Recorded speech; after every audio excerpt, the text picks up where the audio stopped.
Hey everyone, I'm here with James. So James recently got back from his first trip to Japan. And so today we're going to be asking him some questions about his experience. So how would you describe the Japanese and their hospitality?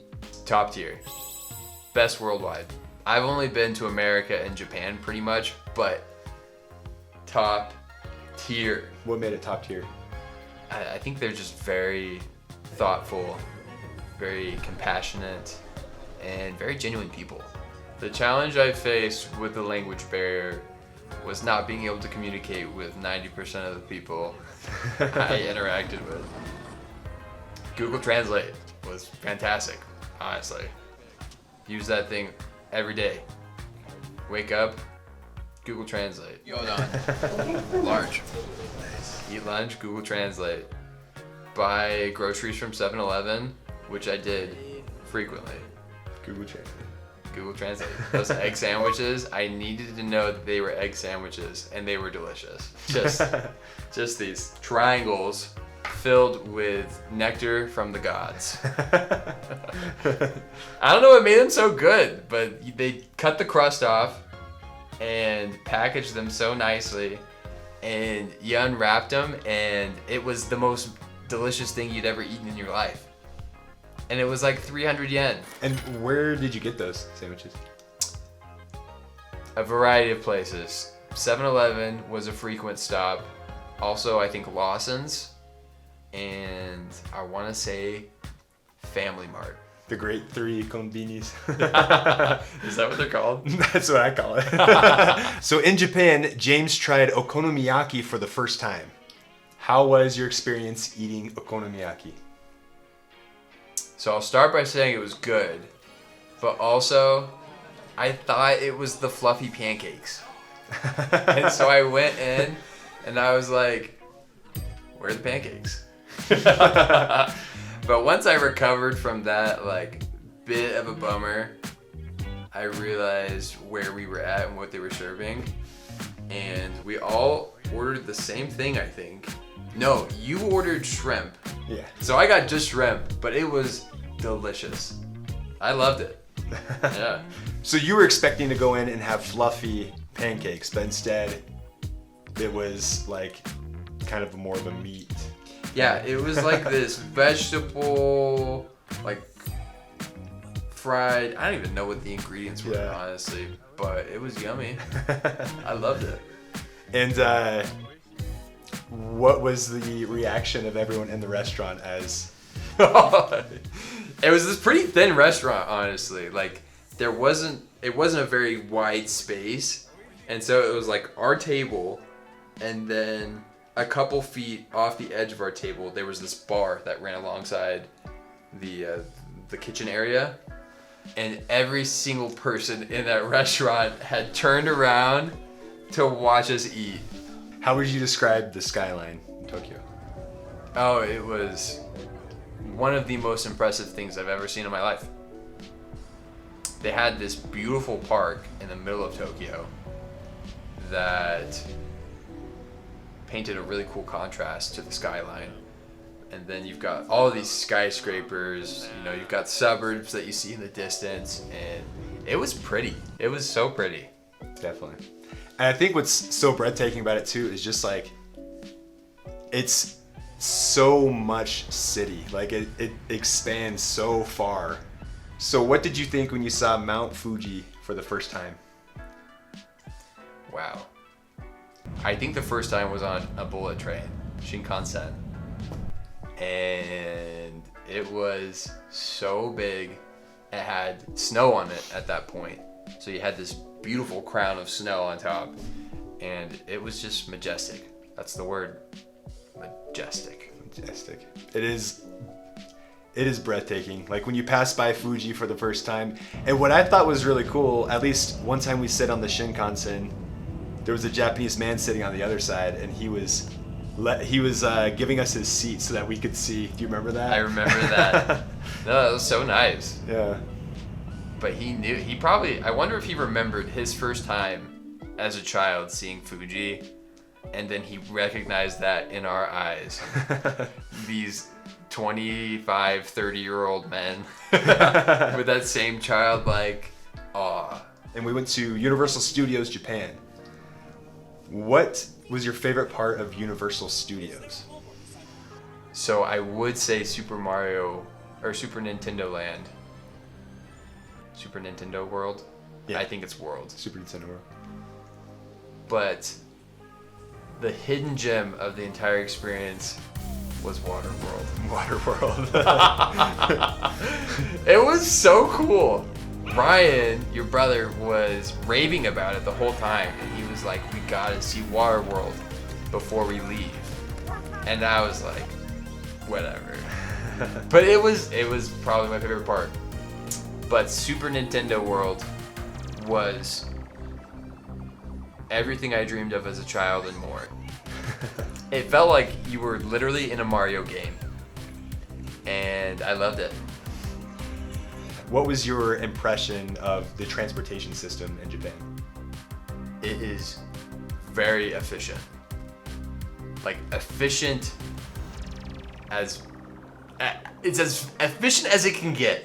Like humanly possible. That's the Japanese metro system. Terrifying to navigate as a foreigner. I don't know why, but I felt like if I missed one train, it was over.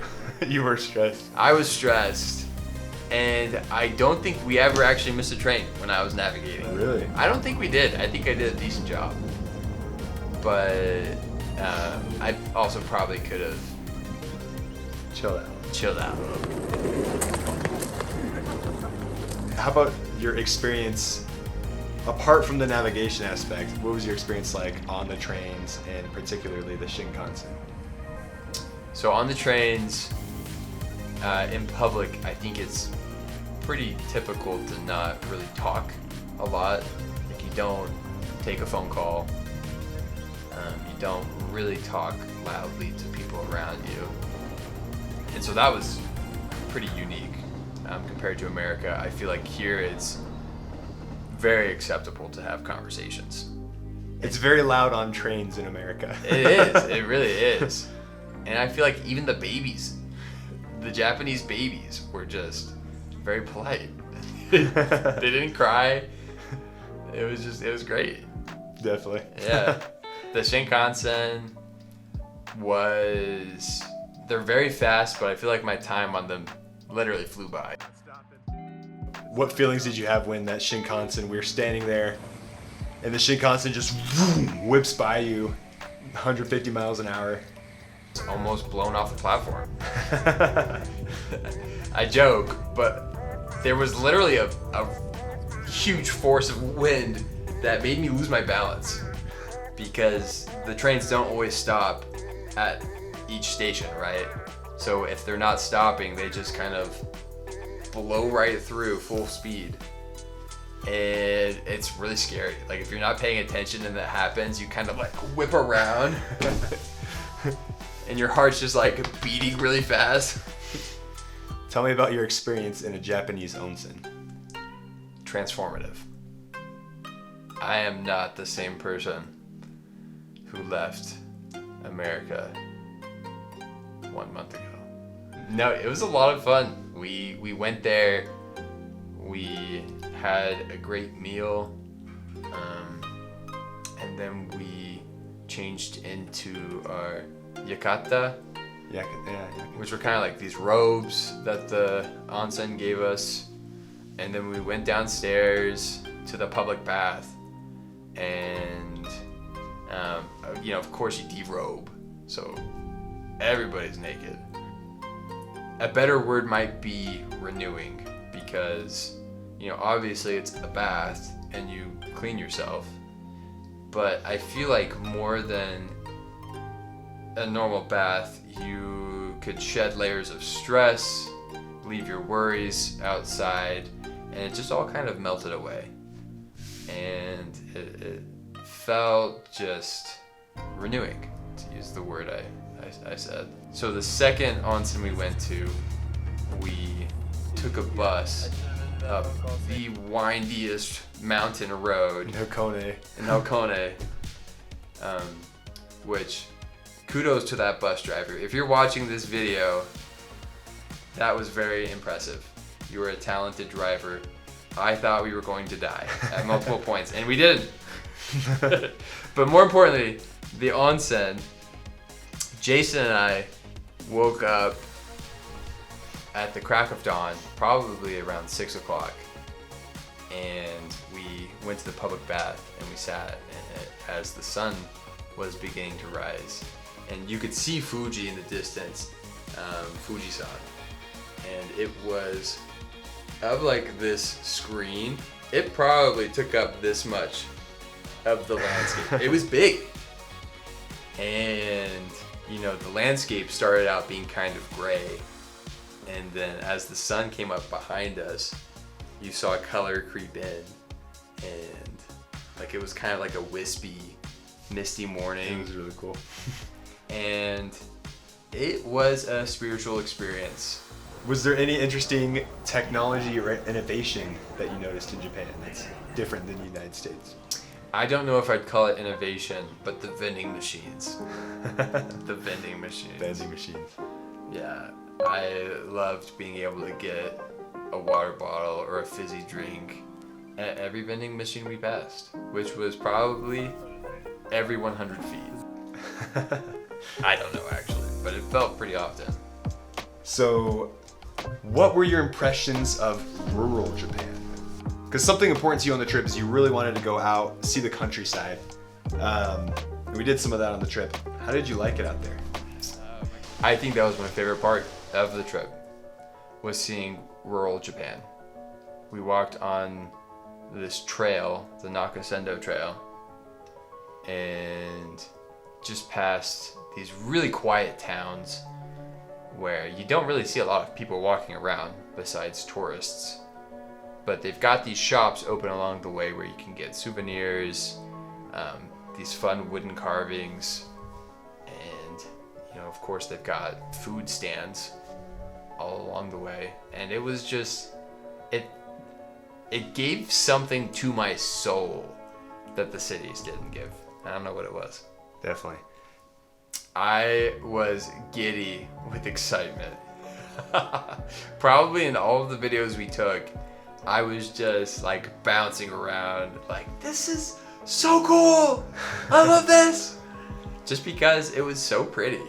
And I love hiking to begin with. Like I could hike through, you know, a barren wasteland and I'd probably still have a good time. But we passed these old Japanese houses, some of which looked like they'd been abandoned, some of which just looked, you know, still inhabited, but just like you could tell it had been generations passed down.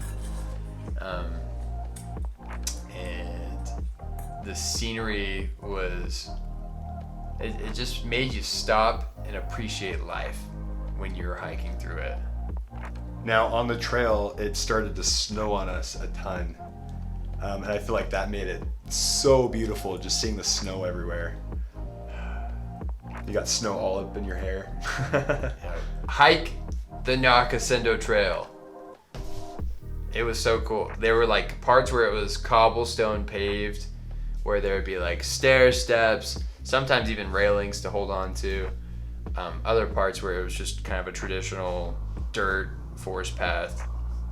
You had these pine trees that were so tall, and they were bare of branches almost all the way up into the very top, where they would have branches, and just made for this really unique landscape.